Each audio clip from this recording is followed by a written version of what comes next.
مرتے ہوئے اپنے بچوں سے کہا کہ دیکھو زندگی پوری گناہوں میں گزری ہے،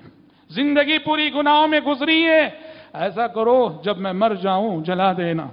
جلا کے مجھے راکھ بنا دینا اور میری راکھ کو اڑا دینا، بہا دینا، تاکہ نہ اٹھایا جاؤں اور نہ پوچھا جائے، نہ حساب ہو، نہ کتاب ہو، نہ عذاب ہو۔ بچوں نے ویسے ہی کیا، باپ کی وصیت پہ عمل کیا، اللہ نے اٹھایا اسے،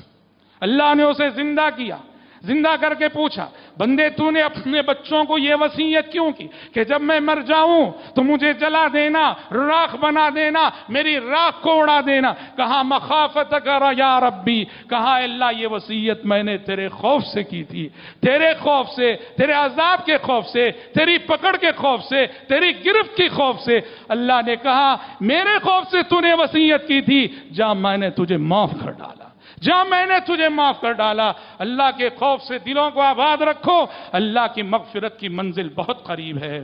حضرات، خوف الہی سے جن کے دل معمور رہتے ہیں، پیارے نبی صلی اللہ علیہ وسلم نے ان کے حق میں ایک بشارت یہ بھی سنائی کہ قیامت کے روز اللہ کے عرش کا سایہ جب سورج سروں پر ہوگا، جن 7 خوش نصیبوں کو ملنے والا ہے ان میں سے ایک وہ شخص بھی آپ نے فرمایا وَرَجُلٌ ذَكَرَ اللَّهَ خَالِيًا فَفَاضَتْ عَيْنَاهُ، وَرَجُلٌ ذَكَرَ اللَّهَ خَالِيًا، عرش کے سائے میں جگہ پانے والوں میں یہ وہ خوش نصیب بھی جو تنہائی میں اللہ کو یاد کرتا ہے، جہاں کوئی دوسرا اسے دیکھنے والا نہیں، جہاں کوئی دوسرا اسے سننے والا نہیں، تنہا ہے، قرآن پڑھ رہا ہے، تنہا ہے، بیانات سن رہا ہے، تنہا ہے، کتاب کا مطالعہ کر رہا ہے، تنہا ہے، دعا کر رہا ہے، تنہا ہے، اللہ سے مناجات کر رہا ہے، تنہا ہے، نماز پڑھ رہا ہے، تنہا ہے، سجدے کر رہا ہے، اور ان سب حالتوں میں رو رہا ہے۔ وَرَجُلٌ ذَكَرَ اللَّهَ خَالِيًا فَفَاضَتْ عَيْنَاهُ، عرش کے سائے میں جگہ پانے والے خوش نصیبوں میں ایک وہ شخص بھی ہوگا